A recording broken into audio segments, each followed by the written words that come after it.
이현주를 비롯한 유이재명 이용 세력들은 이제 할 말이 없어 보입니다. 민주당에 떠오르는 새로운 지지 세력이자 친명 세력임을 강조하는 자들인데 정작 민주당 지지층은 70% 넘는 비율로 정청래 대표를 지지하는 것으로 확인됐습니다. 시원한 여론조사 결과 영상으로 함께 보시겠습니다. 어르신들한테 특히 60대, 그렇죠. 70대 애들한테 무작위로 돌립니다. 근데 맞습니다. 엄청 어르신들은 큽니다. 되게 장기 보유거든. 그러니까. 되게. 네, 맞아요. 그러니까 지금 오늘 꽃에서 여론조사 제가 유심히 보니까 70대가 엄청 좋아졌잖아요. 주식이 네. 막 뛰고 이래서. 근데 약간 70대에서 빠지기 시작해. 한 10%포인트가 빠졌어. 근데 저는 그걸 장특공제 때문이라고 봐. 이게 가짜뉴스 엄청 놀리거든. 왜냐면 그렇죠. 그분들 3, 40년 집 가진 네. 집들 그러니까 그게 있는데 그래서 사실은 무서운 그 집은 이 대상도 아니야. 자기가 살고 그럼. 있는 그 집. 대상도 그런데 아니야. 맞아요. 지금 그런 식으로 3, 40년 뭐 살았던 집들에게 이제 세금 매긴다 이런 식으로 그냥 호도하는 거죠. 만드니까. 호도하는 거. 실거주하는 사람들은 전혀 해당이 부담 없어. 해당도 느낄 필요 없는데. 없습니다. 없어. 근데 네. 그렇게 얘기 안 한다니까. 쟤네들은 집 한 채 가졌다고 이렇게 얘기 그렇죠. 실거주고 이렇게 무조건, 얘기 안 해. 네.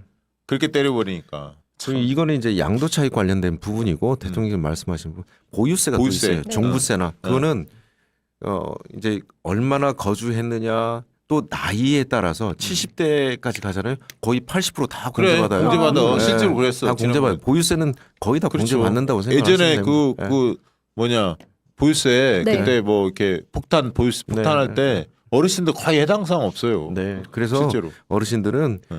보유세 걱정하지 않으셔도 됩니다. 절대. 부럽다. 그래서 많은 사람들 그랬잖아. 그런 집 가지고 있으면 부럽다. 네. 그랬잖아. 아, 자, 이 저 비겁한 김태흠, 그다음에 오세훈 색깔 녹색 네, 점퍼 녹색 입고 무슨 뭐 행사에 참여를 했는데 태안 국제 원회 치유박람회, 치유박람회. 서울국제 정원박람회랑 함께 업무 성공 협약- 개최하기 네. 위해서 업무 협약식 열었죠. 근데 이제 뭐 그린이니까 원회 뭐 이런 걸 하기도 했겠지만 실제로는 요즘에 선거철 이렇게 분리하지 않았으면 빨간 옷 입었겠죠. 빨간 옷 입죠. 그리고 네. 오세훈은 요즘 돌아다닐 때 흰 옷 입고 흰옷 입고 돌아다니잖아. 돌아다녀요. 그러니까 진짜 비겁해요. 너무 기회주의자야. 치사하고. 맞습니다. 아니, 분리할 때 흰 옷 입고 유리할 때 빨간색 입고 그때 달라. 그렇죠. 좀 있으면 그때마다. 치졸해. 좀 있으면 저래요. 아 저래? 맞습니다. 얼마 안 있으면 아니, 돌아갑니다. 시작하면서 저런 아니 저러다 좀 있으면 파란 옷 입을 수도 있어요. 아, 아 설설 물 들어가요. 저는 그래서 이번에 서울 시민분들이 진짜 오세훈 시장만큼은 진짜 반드시 심판해 주셨으면 합니다. 그렇지. 너무 얌체 같지 않아요? 저는 그래도 서울시장 5선에 도전하시는 분이 최소한 내가 몸담았던 정당에 대한 당당함도 없는 DNA를 갖고 어떻게 서울 시민들의 마음을 사겠습니까? 이제 오세훈 인사할 때 국민의힘 이야기 안 한다. 서울시장 오세훈입니다. 앞에 국민의힘이 없어. 계속 없을 예정이야. 옷에도 없을 수도 있어. 소속 정당이 없는 상태로. 옷은 쫀쫀하게 여기 국민의힘 아무도 안 보이는데 좀만 써놓고 숨은 그림 찾기 할 수도 있어. 우리가. 사실은 출마할까 말까도 간봤던 사람이잖아요. 맞아요. 그리고 뭐 지금도 제가 볼 때는 오세훈 아마 자기 당선될 거라고 생각 안 하는 것 같습니다. 예, 그 이후에 뭐 당권이나 이런 거 당권 생각 안 잡으려고 하는 하겠죠. 거고요. 그러니까 자기가 당을 위해 희생했다 이런 그렇죠. 그렇죠. 예. 코스프레 하겠지. 내가 이렇게 어려운 시기에 이렇게 나섰다. 맞아요. 그리고 오늘 여론사 꽃에서 네. 여야 당대표 직무수행 평가. 평가하고 국회의장 선호도 조사를 했는데 네. 흥미롭습니다. 한번 띄워주시기 바랍니다. 전화면접 조사하고 ARS 조사 각각 했었거든요. 근데 그 정청래 당대표가 54%가 잘한다. 이게 전화면접 조사 잘못하고 있다 34.8. ARS 조사는 46.6대 44.2로 팽팽했는데 네. 흥미로운 건 3월 13, 14일 날 동일한 조사를 했어요. 여론사 꽃에서 네. 추이를 보면 그때는 잘하고 있다가 46.9였거든요. 근데 이번에 54로 껑충 뛰었습니다. 어. 7.1%가 뛰었고요. ARS 조사에서도 그때는 ARS 조사 49.2가 나왔어. 좀 빠졌어. 2.6이. 근데 민주당 지지층을 한번 보면 그 다음 장 한번 넘겨주실래요? 민주당 지지층에서는 77.6이 나온 거야. 네. 근데 그전 3월 13일, 14일 조사에서는 71.2였어요. 그러니까 6% 6.4%포인트가 상승을 77.6. 오. 그리고 ARS 조사는 72.5가 나왔는데 그때 ARS 조사는 67.2. 그러니까 5.3%포인트가 상승을 했어요. 그러니까 둘 다 3월 13, 14일보다는 상승 5에서 6%포인트가 민주당 지지층의 일제히 상승한 거야. 국힘 쪽에서 극 싫어하는군요. 저 국힘을 싫어하는데 민주당에서 내가 옛날부터 이야기했는데 이재명 당대표 시절에도 이 정도 수준이었어요. 더 높게 안 나왔어요. 제가 계속 왜냐하면 이재명 대표 시절에도 뭐 반명 이런 정서를 가진 사람들이 있었잖아요. 네. 당원들이랑. 그래서 늘 그 정도였거든. 70%대였거든. 근데 물론 여당이니까 상황이 약간 달라지긴 했습니다만 어쨌든 정청래 당대표 인기가 상당히 높다. 안정적으로 잘 수행하고 잘 있다. 수행하고 네. 있다는 게 지지자들 평가다. 네. 이렇게 좀 볼 수가 있을 것 같고요. 반면에 국민의힘 장동현. 아우 저 눈에 크게 보이죠? 네. 잘못하고 있다는 게 76이야. 아. 71.6. 잘하고 있다는 게 20.2인데 전화면 조사. 네. 그 전에 어떻게 나왔냐? 25.8에서 3월달 조사. 오. 그러니까 5.6이 빠졌고요. 전체 수치에서. 네. ARS 조사에서 66.1이 잘못하고 있다. 잘하고 있다 28.2였는데 ARS 조사도 29.1에서 0.9%포인트가 빠졌습니다. 근데 이제 국민의힘 지지층이 어떠냐? 이것도 여기가 그렇죠. 그래서 여기 이게 좀 궁금하네. 핵심인 것 같습니다. 38.7이 나왔는데 전화면 조사. 네. 지난번 조사에 48.8이 나왔으니까 10.1%포인트가 빠졌어요. 빠졌어요. 10%가 빠진 그렇죠. 거예요. 엄청나게 빠진 겁니다. 10%. ARS 조사에서도 65.7이었는데 54.0으로 됐으니까 11.7%포인트가 와. 빠진 거예요. 그러니까 국민의힘 지지층이 야, 넌 진짜, 너 해도 너무한다. 역대 최고다 진짜 최고. 최악이다. 제가 대표님하고 네. 저 차에 있으면서 제가 대표님께 이런 얘기를 한 적이 있어요. 절대로 장동혁 공격하지 마세요. 아, 그럼요. 아니, 지금 그런 얘기가 돌고 있습니다. 장동혁 힘들게 하지 마십시오. 이제 꿋꿋하게 버티고 있어야 됩니다. 어둠의 민주당 선대위원장 아니냐 이런 얘기까지 돌고 있습니다. 진짜. 아니 그러니까 두 분이 고향이 비슷하잖아요. 한 사람은 금산이고 한 사람은 보령 아니야. 바로 길 건너야. 둘이 따로 만나는 거 아니야? 그래서 얘기하고 있는 거 아니에요? 어? 절대 악수도 안 하잖아요. 대통령 앞에서만 저 악수합니다. 자 그리고 국회의장 선거가 네. 5월 14일인가 있죠? 네. 있는데 13일입니다. 13일. 13일인가? 네. 치열합니다. 치열한데 아. 요즘에 언론사들이 여론조사를 국회의장 선거를 많이 하더라고요. 네. 그래서 그것도 조사를 해봤는데 한번 띄워주시겠습니까? 박지원 23.4 전화면접 조사, 네. ARS 조사는 28.1 이렇게 나왔고요. 조정식은 전화면접 조사는 5.7, ARS 조사는 8.2, 김태년 3.0, 3.1 이렇게 나왔어요. 야. 이게 차이가 상당히 큰데 그렇죠. 중요한 거는 네. 민주당 민주당 지지층이 어떤 게 지지층. 중요하죠. 왜냐하면 네. 당원들 당원 투표가 20%가 네. 반영이 되니까. 네. 근데 사실 당원들 투표에 부합되는 조사 방식은 ARS 투표, ARS 여론 조사예요. 왜냐하면 이 아마 당원 투표를 하면 제가 볼 때는 추미애 저 의원식 할 때는 당원들의 투표율이 좀 높았겠지만 이 세 분 경쟁하는 이번 경선에서는 네. 당원들의 관심도가 좀 그렇게 높을 것 맞아요. 같지는 않아. 그래서 저는 투표율이 상당히 좀 낮을 거라고 보는 편이거든요. 네. 그때에 비하면. 그래서 ARS 여론조사하고 좀 흡사할 가능성이 있다 이렇게 보는데 먼저 ARS를 한번 보시죠. 네. ARS에서는 좀 밑에 우측 거를 좀 키워주세요. 예, ARS 조사에서는 박지원 45.9, 조정식 12.4, 어디 나와? 김태년은 2.5예요. 저 맨 제일 위에 맨 위죠. 더불어민주당. 네, 정당 더불어민주당 지지층 이게 네. 이제 당원 투표하고 흡사할 가능성이 있어요. 아. 박지원 45.9, 야. 조정식 12.4, 제 파란색이 김태년인데 2.5예요. 여기 수치는 안 적혀져 있는데 네. 2.5. 그러니까 이걸 백분율로 따져 보면 이게 이제 20% 가져가면 대략 의원들이 지금 보궐선거로 많이 이제 의원직 사퇴를 하니까 160석 뭐 이 정도 될 거예요. 대략 그렇지 않습니까? 13석이 없어졌으니까 그렇죠. 대략 그럴 것 같은데. 160석이니까 20%면 32석입니다. 32석이에요. 네. 32석에서 이걸로만 보면 박지원이 20석 넘게 가져가는 거죠. 야. 21두 이렇게 네. 가져가는 거예요. 이것만 보면 당원 투표에서는. 선거운동 안 하시고 가져가시네. 근데 제가 듣기로는 의원들은 네. 조정식, 김태년이 더 세요. 아. 제가 듣기로는 박지원 의원이 조금 밀린다는 평가가 많아요. 실제 분위기는 어떻습니까? 잘 모르겠습니다. 이거는 진짜 맞히기 어렵잖아요. 잘 모르겠습니다. 알면서도 아니 원내 선거는 정말 모릅니다. 예. 그래서 예. 평가가 뭐냐면 까봐야 한다는 거야. 그렇죠. 아무도 이거 예상 못한다. 그러니까 아. 의원들에서 조정식, 김태희 좀 앞설 것 같은데 박지원 아무래도 의원이 노련하긴 하지만 좀 젊은 의원들은 좀 이렇게 거리감이 있을 수 그렇죠. 있잖아요. 그러니까 고공전은 정말 잘하는데 존재감이 있잖아요. 근데 국회의장으로 모실 수 있나 이런 부분에 좀 생각이 엇갈리는 것 같더라고. 그래서 제가 들어본 결과는 네. 조정식 김태년 의원이 조금 앞서 있어요. 의원들은. 근데 이 당원 차이가 별거 아닌 것 같은데 아까 매우 얘기한 대로 큽니다. 32석 중에 매우 큽니다. 예. 박지원 의원이 만약 이런 형태로 가면 22석 이상 가져가 버려. 예, 예. 그러면 막 15, 16석 이상 차이가 나거든. 이 후보하고. 그럼 네. 그 표가 무시 못해요. 엄청난 그럼요. 표야. 엄청나죠. 근데 이게 이제 지난번 추미애 의원식 때 당원과 의원들의 판단이 달랐잖아요. 디커플링이 됐잖아. 그 후폭풍이 꽤 오래 갔거든. 네. 근데 이제 박지원하고 추미애는 다르지. 그런 건 아니죠. 사실은. 그렇죠. 그건 아니긴 합니다만 어쨌든 결과가 좀 흥미로울 것 같고 결선 투표가 또 있어요. 네. 이게 결선 투표 했는데 많은 사람들은 그럼 당원 투표를 하면 결선 투표 어떻게 하냐 이렇게 물어볼 수 네. 있는데 이걸 좀 오늘 가르쳐 주려고. 어떻게 하는 거예요? 당원 투표를 한 번 하고 끝냅니다. 근데 한 번 하고 끝낼 때 결선 투표를 하면 두 번을 해야 하잖아. 그렇죠. 근데 이걸 선호 투표 방식으로 해요. 아, 그러니까 3명 중에 누굴 가장 마음에 드는 사람 1명, 그다음에 그다음에 차순위 1명, 두 두 명을 번째. 고르게 해. 음. 1순위, 2순위를. 네. 그러면 첫 번째 반영할 때는 1순위 결과만 반영을 해. 근데 결선 투표로 가면 1, 2순위를 같이 반영을 해. 선호 투표. 그러면 네. 3등 후보의 2순위 표가 누구한테 가냐 이게 그렇죠. 합쳐지거든. 이게 달라지죠. 합쳐지잖아요. 네. 그러면 당원은 한 번만 투표해도 거기 이제 선호 투표로 결선 투표를 반영할 수 있게끔 맞습니다. 그렇게 어, 하죠. 이해되셨죠? 네. 네, 쏙쏙 됐습니다. 들어오지. 쏙쏙 쏙쏙 들어와. 들어갑니다. 아무도 해설 안 해줘 이런 걸. 일당왕 같았습니다. 그렇습니다.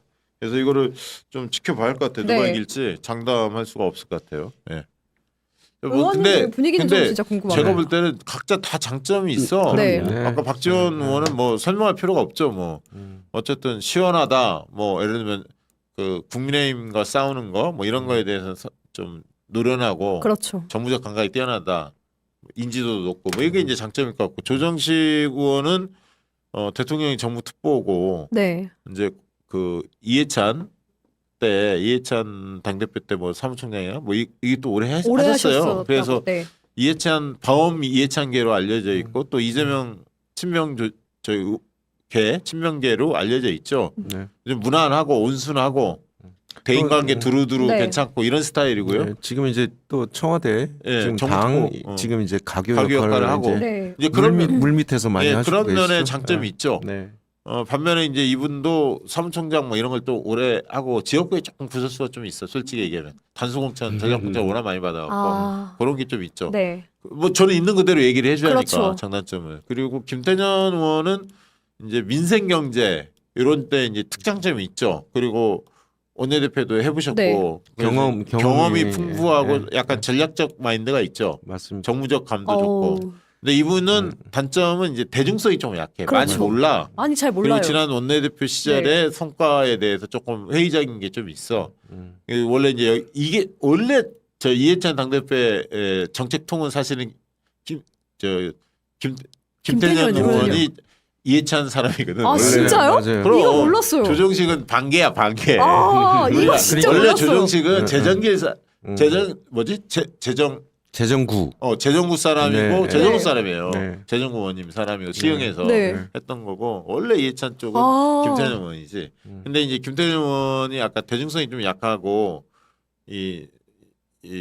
뭐랄까 이렇게 정치 게임에 대해서는 박지원 의원보다 이게 잘하지 못하거든. 선명하진 않은 것 같아요. 네. 선명하고 막 규정하고 싸우는 건 박지원 네. 의원이 잘하잖아. 그러다 보니까 여기도 뭐 이렇게 반명이고 이런 건 아니지만 친명 쪽 흐름은 좀 조정식한테 가 있고 아. 이제 호남 출신이거든요. 순천 출신이라 호남표하고 이제 이해찬하고 같이 했던 네. 거도 경기도표 일부 뭐 이런 게 이제 김태년 의원이 지지하는 것 같고 아.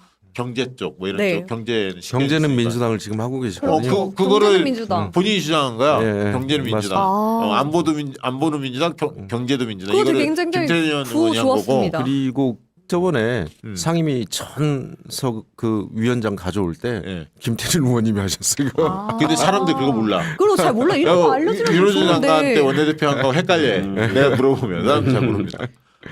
뭐 이렇게 돼서 네. 호남표 일부는 또 박지원 의원이 가져가고 중진 의원들 표, 네. 뭐 이런 표들이 있어서 까봐야 한다. 아 머리 아픕니다. 아마 다들 밥 먹자고 하고 막 그러죠. 머리 아픕니다. 일단 우리 저 박지원 저 의원님은 저한테 전화 주시면 리틀 DJ 잘하고 있나? 맨날 그러시고 그걸로 한 표. 조정식 의원님은 또 경기도당위원장 저 도의원 할 때 계속 오랫동안 또 보좌관 생활할 때 같이 뵀던 분이고 김태년 의원님은 지금 상임위 제 오른쪽 자리입니다. 왼쪽이 김영진, 오른쪽이 김태년. 그래서 누구 찍을 건데요? 잘 모르겠습니다. 이거 진짜 궁금합니다.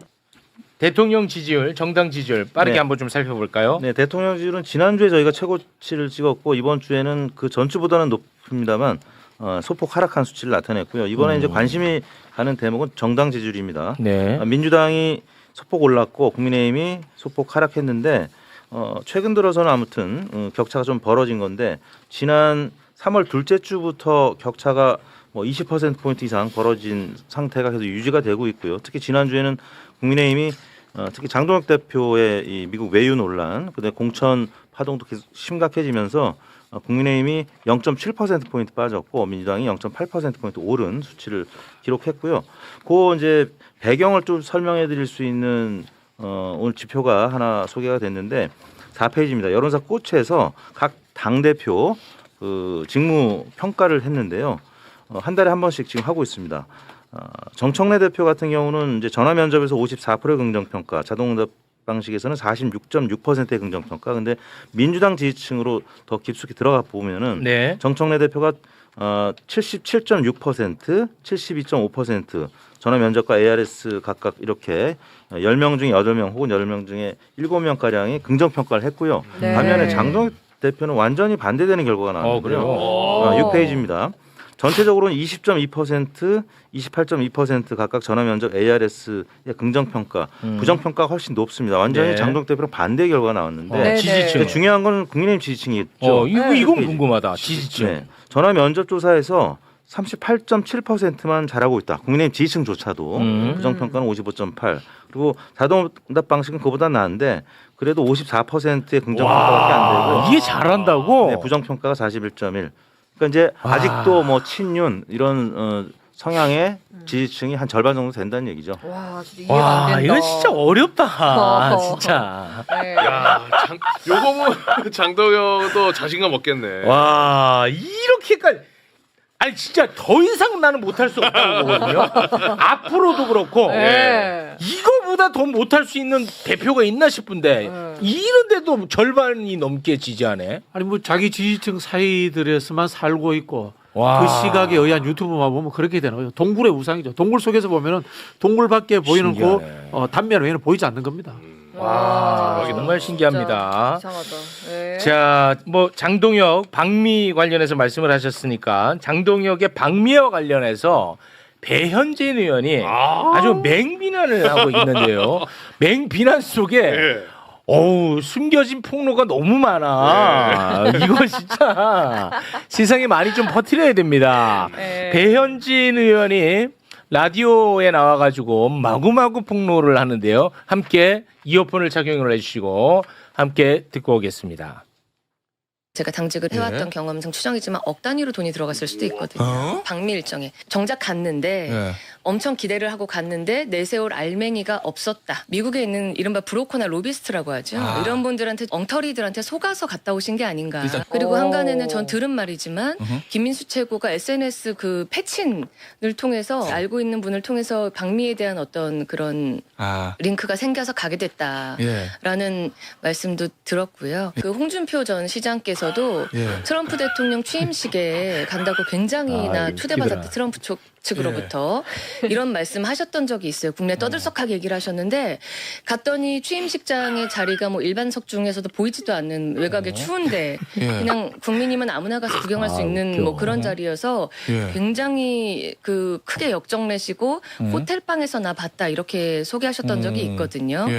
그때도 속아서 간 거였어요. 그러니까 뭔가 보여주고 싶을 때 그리고 마음이 급할 때 일어나는 사고이긴 한데요. 근데 아이러니하게도 우리 홍 시장님께서 장동혁이 속아서 간 것 같다고 얼마 전에 굉장히 놀리시더라고요. 야, 배현진 의원은 이제 완전 홍준표 최측근이었잖아요. 예. 그러니까 경험을 바탕으로 이제 폭로를 하는 건데 아마도 억 단위 썼을 거야. 와 대박이네. 아, 그리고 브로커한테 속았을 거다. 우리가 속아봐서 안다.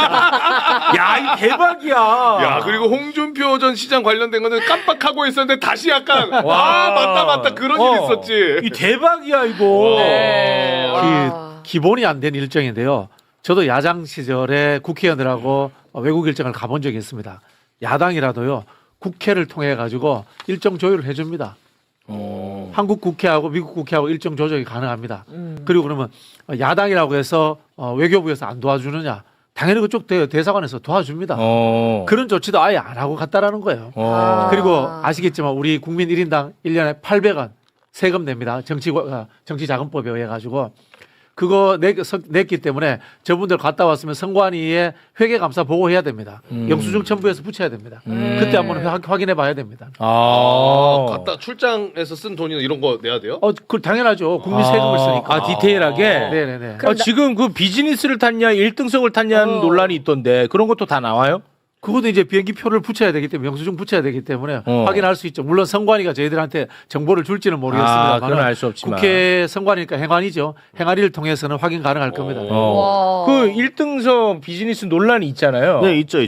일단 근데 김대식 의원은 본인이 알고 있기로는 이 1등석이 아니고 비즈니스를 탔다라고 해명을 했거든요. 네, 하긴 근데 했죠. 핵심은 뭐냐면은 김대식 의원은 장현 대표랑 같이 안 갔고 같이 안 돌아왔어요.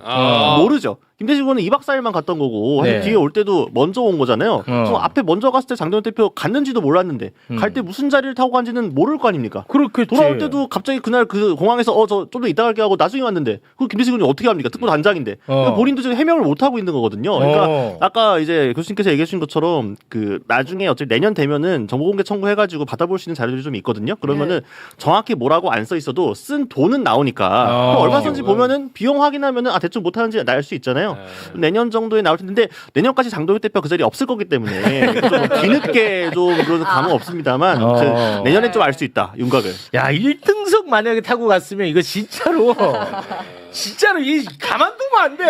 진짜 욕해야 돼. 아니 진짜 이거 용서할 수 없어.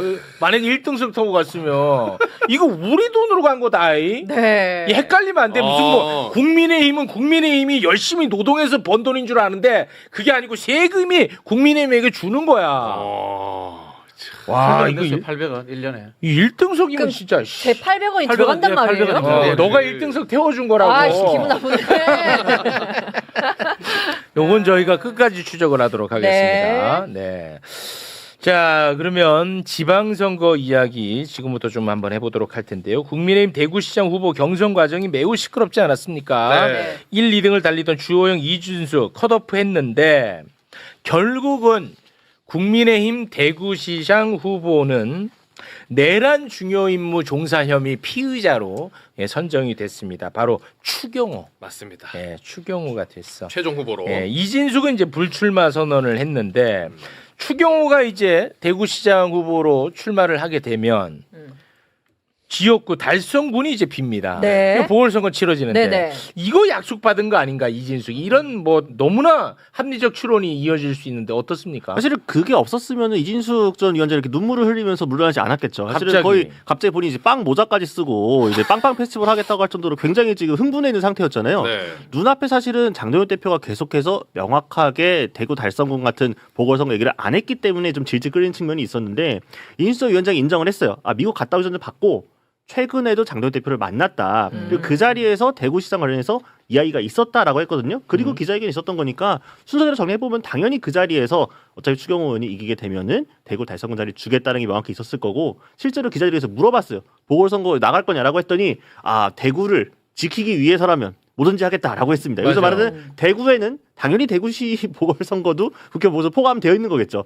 아무튼 이진숙 위원장이 국회에 들어와서 이제 장동혁 대표에서 우군으로 활동하겠다라는 정도의 물밑딜이 있지 않았겠느냐 이런 추들이 나오는 거죠. 만약에 진짜 달성군의 공천을 이진숙이 받는다면 와, 이 대구 시민분들이 화 안 내나? 근데 대구는 경선 간다는 거 아닌가요? 국힘 내부적으로는? 근데 이제 이 정도 됐으면 사실은 명확하게 공천을 안 주면은 그게 또 난리가 날 겁니다. 안에서 또 당연히 반발이 나올 거기 때문에 네. 장동혁 대표가 요거 하나 약속을 해준 거예요 지금.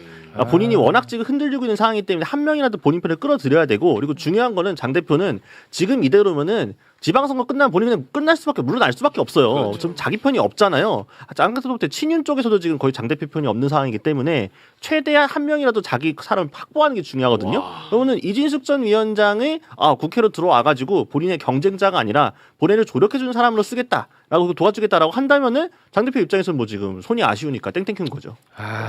진짜 만약에 진짜 이거 제가 봤을 때도 장동혁 대표 입장에서는 계류 요인이 두 가지인데, 하나가 이제 한동훈 무소속 후보고 한 분이 이제 이진숙 전 위원장이란 말이에요. 그래서 두 분 다 내칠 경우에 만약에 지방선거가 크게 패배하면 뭐 말씀하신 대로 장동혁 대표는 미래가 없는 거고, 적어도 두 분 중에 한 분은 악원으로 끌어들일 수밖에 없는. 왜냐하면 뭐 리얼미터는 그래도 자동답 방식이기 때문에 국민의힘이 한 30% 정도 나오는데, 지난주 발표된 MBS 조사는 15%. 전화 면접은 여전히 샤이가 굉장히 많아가지고요, 한 15% 20%에 머물고 있기 때문에 장동혁 대표 입장에서는 이진숙 전 위원장 손을 안 잡을 수가 없는 이런 상황입니다. 네, 알겠습니다.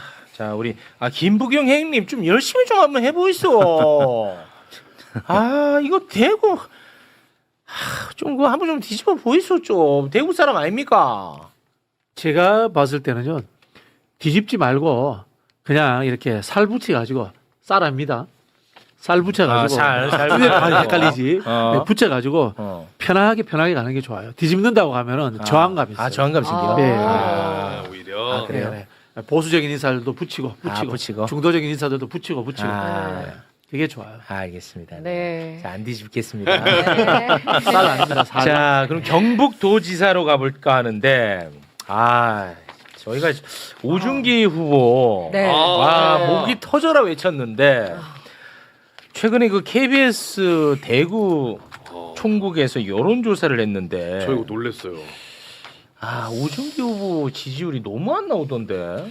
자, 지금 여론조사 결과를 보면은 오준기 후보가 12, 이철우가 46으로 조사된 결과가 있어요. 격차가 34% 나요. 네. 와, 여기서 조금 너무 놀라서. 대단하다 진짜. 야. 네. 그러니까 저희 리얼미터가 이제 한 개 좌측 상단에 있는 건데, 이게 이제 한 2주 전에 했던 거고, 네. 우측 하단에 있는 게 방금 우리 곽수산 씨가 소개해 주신 요게 이제 12대 46. 우측 하단이 제가 말한 거예요. 우측 네, 하단 저 우측 있죠. 하단. 조그맣게. 네. 자료를 이제 아무튼 잘 안 최근에- 보이게 만드는 기술이 있어 이분이. 최근에 발표한 여론조사가 이제 우측 하단에 한국리서치 조사 최근 게. 결과인데, 실제 이제 지지난 제7회 전국 동시 지방선거에서 오준기 후보가 몇 번 강조해드렸습니다. 34.3%나 득표를 했었던 거거든요. 왜 이렇게 네. 차이가 나는 거야? 그리고 두 기관. 이제 리얼미터 조사에서도 32%가 나왔었고, 그래서 40% 넘을 가능성이 높다라고 말씀을 드렸는데, 여전히 전화 면접 조사에서는 특히 대구 경북 지역에서는 민주당 후보의 샤이가 굉장히 많습니다. 그래서 제가 그 다음 페이지에 불과 2년 전에 2024년 총선 딱 선거 한 달 전 딱 이맘때 조사한 이 조금 전 조사를 시행했던 한국리서치 등 MBS 조사를 보시면, 당시에 민주당이 175대 108로 압승을 했던 선거인데, 그때 당시에 정당 지지를 보시면 국민의힘이 37, 민주당이 29, 오히려 국민의힘이 12%포인트 높았어요. 그러니까 그만큼 야당일 때 샤이 표심을 전화 면접 조사가 못 잡을 때가 많습니다. 제대로 잡힐 때도 있는데 상황에 따라서 못 잡을 때가 있어요. 그래서 제가 볼 때는 이 경북도지사 이 모rum몽답이 굉장히 많은 거거든요. 46대 42면 두 분 합치면 58%고 나머지 한 40%가량은 지지 후보를 안 밝힌 거예요. 근데 실제 마음속에 정해놓은 분들이 많거든요. 그분들이 제가 볼 때는 샤이 민주가 많다라는 얘기죠. 그래서 적어도 제가 볼 때는 30% 초반 중반의 지지율이 있는데, 자꾸 이런 조사 결과들이 나오면 좀 위축이 되죠. 위축되지. 네. 그래서 제가 이제 이런 부분 진보 샤이 민주가 있다라는 걸 강조하기 위해서 제가 그렇게 준비를 해왔습니다. 실제로 역대 대통령 선거에서는 경북이 대구보다 표가 더 나옵니다. 그래요? 표가 더 나와요. 표가 더 나옵니다. 한번 보십시오. 더 나옵니다. 경북이 구미라든가 포항 공업도시들도 있고요. 그다음에 이제 영주, 안동 같은 북부 지역들은 과거에 야성이 있어가지고 표가 더 많이 나옵니다. 그렇기 때문에 말씀하신 것처럼 샤이 민주당이 많다 이렇게 보시면 될 것 같고요. 실제 맞습니다. 대구에서 지난 대선 때 이재명 후보가 23%, 경북에서 25.5% 나왔 조금 더 나왔습니다. 네네. 다만 이제 이렇게 나오는 이유는 도 지역의 특성입니다. 경북도가 아마 대한민국에서 강원도 빼고는 땅덩어리가 제일 넓을 겁니다. 예. 여론이 빨리 만들어지지 않기 때문에 현역 기득권이 늘 유리하게 나오는 측면이 있고, 그리고 이철우 지사라는 분이 서울에서 보면 이상한데요. 지역 활동할 때는 멀쩡해요.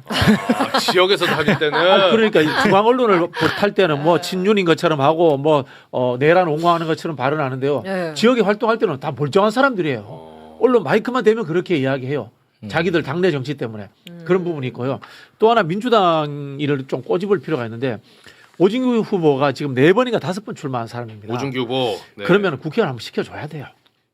역으로 또 무슨 이야기를 할 수 있냐면은, 민주당에서 이른바 당세 취약 지역에 국회의원 한두 명씩 늘 주거든요. 그러면 이제 그런 분들이 시도지사 출마해 주는 게 또 좋아요. 네, 아니 지금 어찌됐든 마치 질 것처럼 그렇게 말씀하지 마시고요. 힘을 부먹을 해야죠 지금은. 아니, 뭐 저하고 아주 절친한 형인데. 네, 너무 오준기 힘들게 살기 때문에. 한번 좀 만들어 보입시다. 왜 자꾸 패배 의식에 지금 아직 사로잡혀 있습니까? 한번 좀 띄우려고 하는데 지금 막. 그럼 네가 가서 출마해.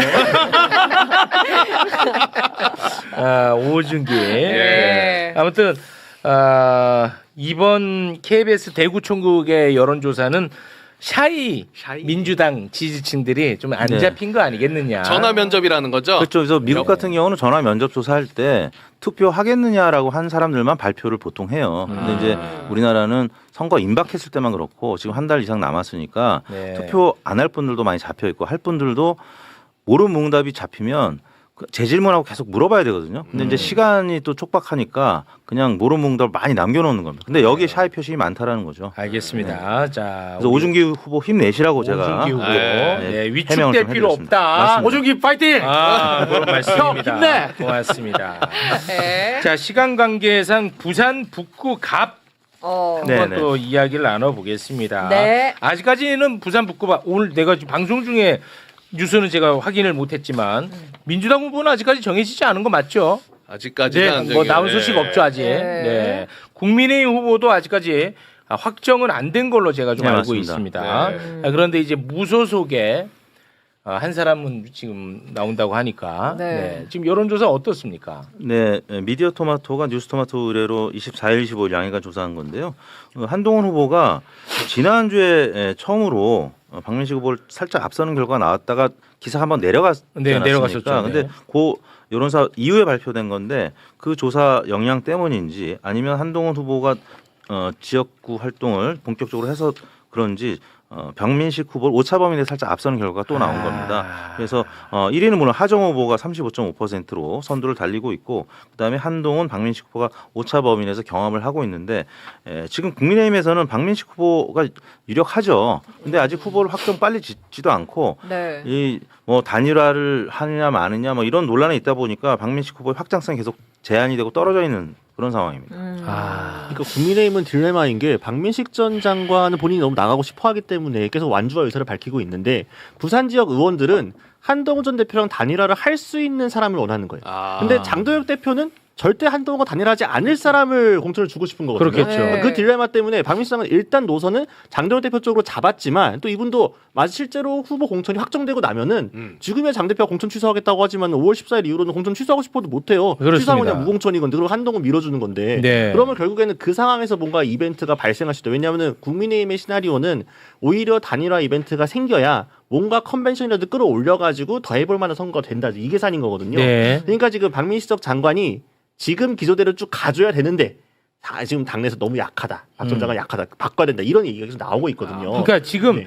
박민식은 단일화에 대해서 긍정적인 생각을 갖고 있는 사람인 거죠. 그러니까 본인은 그렇게 아니라고 하죠. 말은 말은 안 하지만 네. 그 한동훈이랑 약간 좀 함께 하려고 하는 것 같던데. 근데 또 이분이 그 윤석열 씨하고 좀 가까웠잖아요. 그래서 보훈부 장관 되고 했고 네. 지금 그걸 지금 검사 출신이고. 네, 저 엊그제 초등학교 가서도 뭐 서로 악수만 하고 말도 안 섞었잖아요. 네. 그리고 본인은 또 동문이니까 마이크 잡은 자리에서 이제 약간 거의 한동훈 모욕 주는 느낌으로 했는데, 그러니까 네. 지금은 아주 명확하게 난 절대로 무조건 단일하지 않을 것이다. 나는 무조건 그냥 장동혁 대표에게 충성하면서 이대로 갈 거야. 가고 있죠. 그러나 아니 근데 이제 네. 장동혁은 의심한다는 거잖아요. 아, 그렇죠. 얘는 단일화할 사람으로. 할 수도 있겠다. 그렇죠. 좀 더 명확한 사람이 없을까를 궁금해요. 만약에 장해찬이 살아 있었으면 장해찬을 보냈겠죠. 그렇겠지. 장해찬 피선거 박탈됐으니까. 근데 안 되니까. 그런 대안을 지금 당내에서는 술렁술렁 찾고 있는 거죠. 장해찬이 근데 이렇게 이거 해야 내가 단일화를 그런 식으로 볼 필요 없어요. 금방 우리 기자님이 정확한 이야기 장해찬 하셨는데 제발. 지금 장동혁 대표가 밤의 선대위원장으로 우리 장해찬 전 청년문화재단 이사장 투입해야 돼요. 장해찬을 투입하면 어떻게 되냐면은 한동훈 지지율이 떨어져요. 피선권 아니, 박탈됐는데. 캠프에 아니 그 캠프에 안 가더라도 동네에서 장해찬이 돌아다니면서 뒷담화만 가도 한동훈 지지율이 떨어져요. 정말 중요. 이거 여기 우리 장해찬이 여기서 제일 중요한 건 뭔가 하면은 누가 2등 하나예요. 자, 혹시라도 단일화 한다 칩시다. 누가 2등 하느냐 3등 하느냐 문제 아니에요. 한동훈이 3등인 상태, 박민식이 2등인 상태에서 단일화 한다고 칩시다. 한동훈 단일화 못해요. 단일화 못해요. 그런 상황이 되면은. 그럼 결국은 뭐냐면은 국민의힘이 빨리 표를 결집시켜서 자당 후보를 2위로 만드는 노력을 해야 돼요. 네. 거기에 특별한 기술은 예찬아 빨리 가라. 장해찬. 내 장해찬을 씹은 게 얼마나 한이 되는지 몰라.